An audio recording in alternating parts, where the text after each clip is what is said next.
If you've ever wondered what types of things sell on eBay and Poshmark, stick around and I'll show you what I'm doing this morning, where these items came from, what they cost, and how much they all sold for. I like to put everything in a clear bag before I put it in a box or a poly mailer. So I get these on Amazon. They're 12 by 18. I also buy clear garbage bags to wrap the larger items in. And then I've been using these for a really long time. They are bread bags from Walmart, and they're pennies a piece.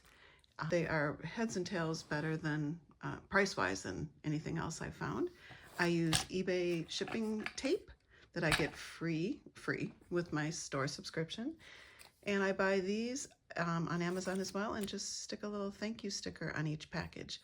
These are the same shipping supplies, even the eBay tape, that I use when I ship on either eBay, Poshmark, or Mercari.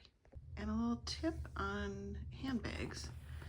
So this one's new, but I always go in and make sure all the zippers are zipped and everything looks like you'd want to see it when you received it. And then with the handles, either take them off or just tuck them inside. Just make it so that when it goes through any sort of scanner or gets in the post office and something heavy might be on top of it, just make sure you protect anything that might get damaged before you ship it out. Another example, here's a boiled wool handbag that I sold. So tuck those straps inside just to make it a little bit smaller. And it has some little adornments, some little beads. So just fold it over, fold it on top of itself, and that'll protect all of the little pretty things before you stick it in the clear mailer. So this sale falls under the category of I have no idea why. These are a pair of my father-in-law's vintage wool hunting pants with the rip and all, which you need to disclose. You can sell things that are not in perfect shape, but you need to show photos and you need to disclose that. So I have no idea how old these are. The suspenders are tattered, ripped, and they're going to Canada. And buyer, if you ship through eBay's international shipping program, which is very easy, you just ship it to an address in the United States. They take it on from there and they do all of the customs forms, and the buyer pays that. Found these two cuties at the last bag sale that I went to, and I simply picked them up because they were strange. I don't get it, but somebody gets it, and I'll put up the price of what they sold for. Another church rummage sale find, and this one had a little note tucked into it, and it said the brand and where it was purchased, so that made listing it very easy. I do all my shipping on the floor. I know most people who do this, more as a business, have shipping rooms and shipping stations, and I sit on the floor and because I just think it's good for me to be on the floor, to be able to be on the floor and get up from the floor. So I continue year after year just sitting on the floor and doing this. I buy large rolls of bubble wrap online, and with something breakable like that little picture, I first put it in one of the twist tie baggies from Walmart, put a sticker on it, and then I will wrap 3 rolls one way, turn it, and wrap 3 rolls the other way, and I'll show you what that looks like.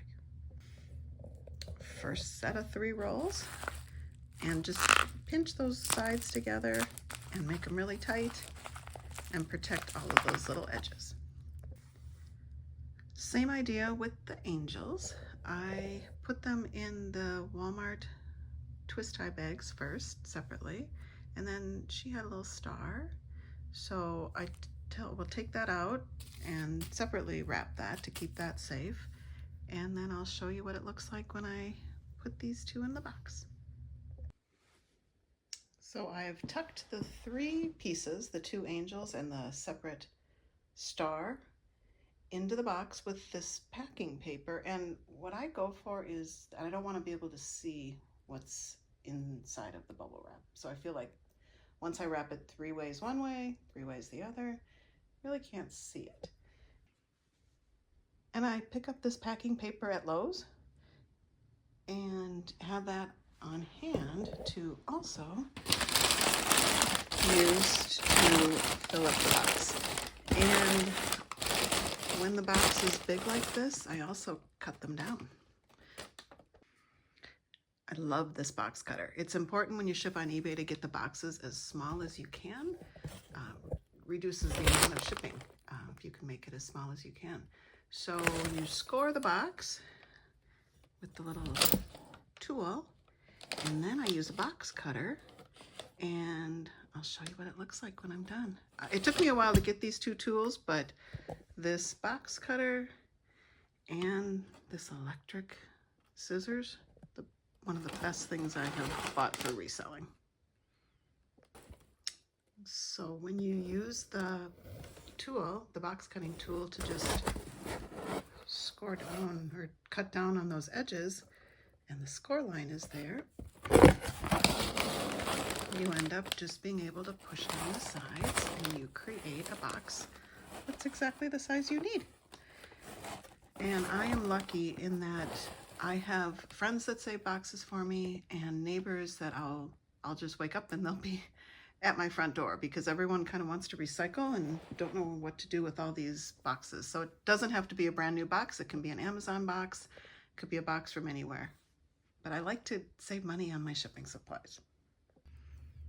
After I have pushed down all 4 sides,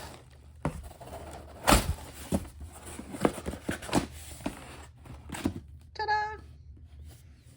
It's perfect. With the wool hunting pants, I always try and think of what would I want to see when I opened up that bag.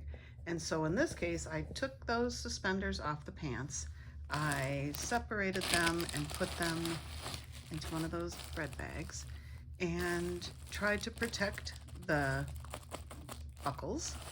And so when the buyer opens it, it just, to me, will be a better presentation if it's, you know, in a nice poly bag. And the reason I do these clear ones before I ship them is if your package is left out in the snow or left out in the rain, I just want that extra layer of protection. And here's that J. Crew stadium jacket that sold. And what I did is put it in that clear garbage bag and tied a knot.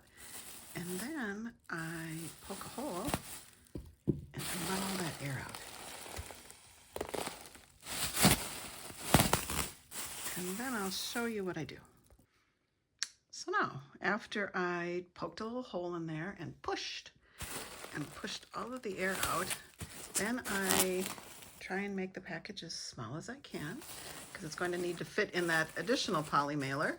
And it really doesn't matter what it looks like. You know, I used to worry that everything had to be like Christmas wrap pretty. It doesn't. People just want it there quickly. They want it to get there not damaged. And so the outside, you know, it really doesn't have to look perfect. Just slap a sticker on. The last thing that sold was this Crayola crayon lampshade. And this was my kid's. It has to be, I don't know, 25 years that I've stored it. Our older son's 32, so this was in both my boys' first big boy room. And I kept it just because I don't know, I was a little sentimental about it, but it has been for sale for probably, I've been reselling for 5 years, and it, you know, it's discolored on the inside, so you got to be sure and disclose that discoloration. but I accepted an offer, I think of $15, and the person ended up paying $30. I have the buyer pay shipping. The person ended up paying $30. So it was good that I discounted it. I don't know that it's ever had any interest. So I have no idea why things sell when they sell, but I sold a vintage lampshade as well. And same concept here with how I packaged it. I first put some extra old, used material to kind of help it hold its shape. Poke that little hole, and now I'm going to tape over it with eBay tape, and that'll be protected.